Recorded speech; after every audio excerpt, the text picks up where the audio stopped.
ഇന്ന് തന്നെ ഡൗൺലോഡ് ചെയ്യൂ. കാണൂ നിങ്ങളുടെ ഫേവറേറ്റ് ഷോസ്. അപ്പോ എല്ലാ ജോലിയും ഏട്ടത്തി ഒറ്റയ്ക്ക് ചെയ്യോ? ഹെൽപ്പ് ചെയ്യാൻ ആരെങ്കിലും വേണ്ടേ? ഞാൻ ഇവിടെ നിൽക്കാം. ഇവര് രണ്ടുപേരും പോയിക്കോട്ടെ. അതൊന്നും വേണ്ട. നിങ്ങൾ 3 പേരും പുറത്തു പോണം. ഒരു കള്ള ജോലിസം വന്നിരിക്കുന്നു. എത്ര കുടുംബങ്ങളെ അയാൾ ഇതുപോലെ തമ്മിലടിപ്പിച്ച് കാണും. ഇതിന്റെ പേരിൽ ഇനി ഇവിടെ എന്തുണ്ടായാലും വേണ്ടില്ല. ഇനി നമ്മുടെ കുഞ്ഞിന്റെ കാര്യത്തിൽ എന്ത് വേണമെന്ന് ഞാൻ തീരുമാനിക്കും. സച്ചേട്ടാ, രക്തം വീഴാത്തൊരു യുദ്ധവും ലോകത്തൊരിടത്തും നടന്നിട്ടില്ല. അത് രാജ്യങ്ങൾ തമ്മിലാണെങ്കിലും ജാതികൾ തമ്മിലാണെങ്കിലും കുടുംബങ്ങൾ തമ്മിലാണെങ്കിലും ഇനി കുടുംബത്തിനകത്തുണ്ടാവുന്ന ബന്ധങ്ങൾ തമ്മിലാണെങ്കിലും. ഞാൻ ഈ വീട്ടിൽ മരുമകളായിട്ട് വന്നത് മുതൽ എനിക്കൊരു പ്രാർത്ഥന മാത്രമേ ഉണ്ടായിരുന്നുള്ളൂ. ഞാൻ കാരണം ഈ വീട്ടിൽ നിങ്ങൾ ആരും തമ്മിൽ യുദ്ധം ഉണ്ടാവരുതെന്ന്. സഹോദരങ്ങൾ തമ്മിൽ പിണങ്ങരുത്. അച്ഛനും മക്കളും തമ്മിൽ അഭിപ്രായ വ്യത്യാസം ഉണ്ടാവരുത്. പക്ഷേ ഇന്ന് അച്ഛൻ സച്ചേട്ടനെ തല്ലി.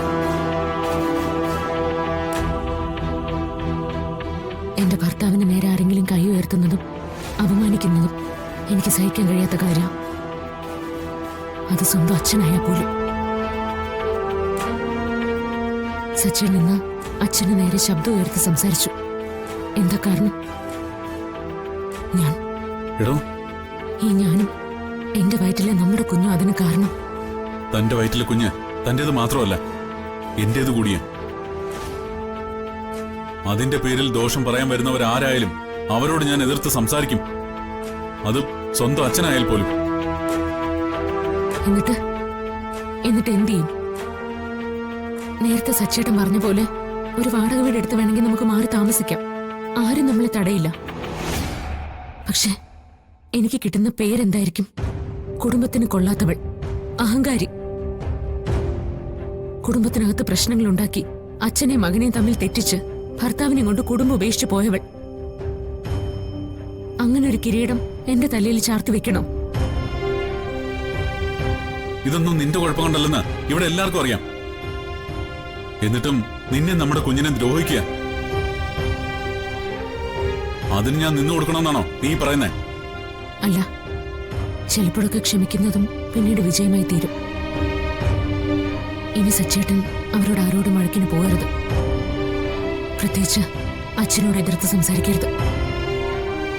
ഒരച്ഛന്റെ ഏറ്റവും വലിയ വേദന തന്റെ മക്കൾ തന്റെ മുഖത്ത് നോക്കി എതിർത്ത് സംസാരിക്കുമ്പോഴാണ്. ആ ദുഃഖം സച്ചേട്ടൻ അച്ഛന് കൊടുക്കരുത്. പിന്നെ ഞാൻ എന്ത് ചെയ്യണം? സച്ചേട്ടൻ ഇനി ഒന്നും ചെയ്യണ്ട. ചെയ്യാനുള്ളതൊക്കെ ഞാൻ തീരുമാനിച്ചു കഴിഞ്ഞു. അതൊക്കെ പോട്ടെ. ഇന്നത്തെ ദിവസത്തെ ഈ വഴക്ക് കാരണം ഇവിടെ ആരും നല്ല പോലെ ആഹാരം പോലും കഴിച്ചിട്ടില്ല. ഒരു കാര്യം ചെയ്യാം, അടുക്കളയിൽ കയറി ഞാൻ തന്നെ അത്താഴത്തിന് എന്തെങ്കിലും വച്ചു തരാം. കൊള്ളാം. നിന്നെ ഇത്രയേറെ ദ്രോഹിച്ചിട്ട് നീ ഇനി അവർക്ക് അത്താഴം ഉണ്ടാക്കി കൊടുക്കാൻ പോകുന്നു?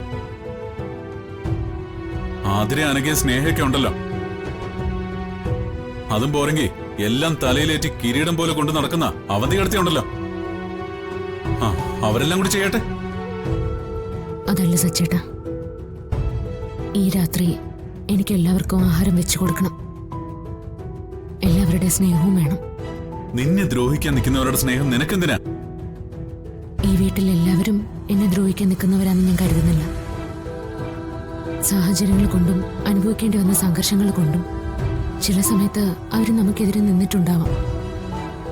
എന്ന് കരുതി ഈ വീട്ടിലെ ഒരാളും എന്റെ ശത്രുവല്ല, അവന്റെ അടുത്ത് പോലും. നിനക്കേ ഭ്രാന്താ. ആരുടെ മനസ്സിൽ ചോര പൊടിയുന്നൊരു യുദ്ധം ഇനി ഈ വീട്ടിൽ പാടില്ല. എന്നാ എല്ലാത്തിനും ഒരു അവസാനം ഉണ്ടാവുക വേണം. അതിന് ഞാൻ ചില തീരുമാനങ്ങളൊക്കെ എടുത്തിട്ടുണ്ട്. എനിക്കൊരു കാര്യം ഉറപ്പാ, ഈ വീട്ടിൽ എന്നെ കൊണ്ട് മാത്രമേ ആ തീരുമാനം നടപ്പാക്കാൻ സാധിക്കൂ. എന്ത് തീരുമാനം? അത് ഞാൻ പിന്നീട് പറയാം. തൽക്കാലം ഞാൻ എല്ലാവർക്കും നല്ലൊരു ഡിന്നർ ഉണ്ടാക്കട്ടെ. സച്ചേട്ടൻ പോയി കുളിച്ച് ഫ്രഷ് ആവാം. അപ്പോഴേക്കും ഞാൻ എല്ലാം റെഡിയാക്കാം.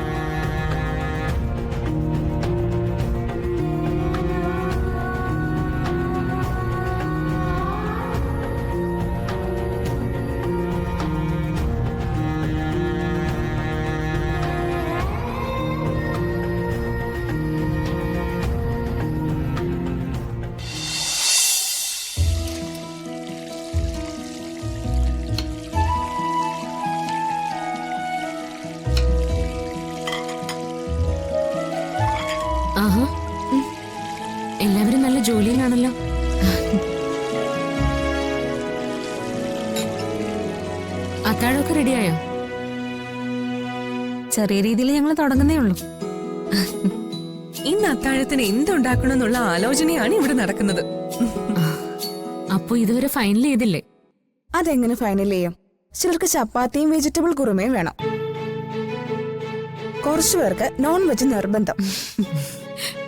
അച്ഛൻ ഇന്ന് പാൽക്കഞ്ഞിയും പയറുതോരനും കൊടുത്താലോ എന്നൊരു ആലോചന. എന്നാ നിങ്ങൾ ഇന്നിനി ഒന്നും ആലോചിക്കണ്ട. അതെന്താ അങ്ങനെ? ഫുഡ് പുറത്തുനിന്ന് ഓർഡർ ചെയ്യാൻ പോവാണോ? ഇന്നെന്താ സ്പെഷ്യൽ ഉള്ളതുണ്ടോ? ഇന്നത്തെ ദിവസം തന്നെ സ്പെഷ്യൽ ആണല്ലോ.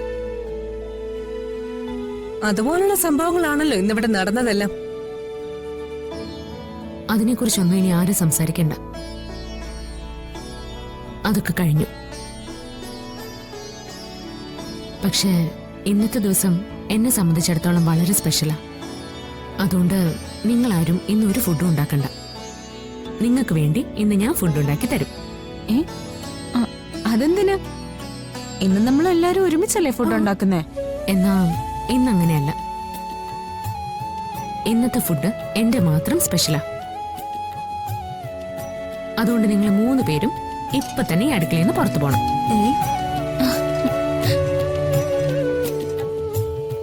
എന്താ ചേച്ചിയുടെ ഉദ്ദേശം? ഉദ്ദേശമൊക്കെ ഞാൻ പിന്നെ പറയാം. ആദ്യം നിങ്ങൾ 3 പേരും ഈ അടുക്കള എനിക്ക് ഒഴിഞ്ഞതാ. അപ്പോ എല്ലാ ജോലിയും ഏട്ടത്തെ ഒറ്റയ്ക്ക് ചെയ്യോ? ഹെൽപ്പ് ചെയ്യാൻ ആരെങ്കിലും വേണ്ടേ? ഞാൻ ഇവിടെ നിൽക്കാം. ഇവര് രണ്ടുപേരും പോയിക്കോട്ടെ. അതൊന്നും വേണ്ട. നിങ്ങൾ 3 പേരും പുറത്തു പോണം. ഇന്നത്തെ രാത്രി ഈ അടുക്കളയിലെ കാര്യം ഞാൻ നോക്കിക്കോളാം. പോയെ പോയെ പോവാൻ പോ. വാ. ഇതാ ദാ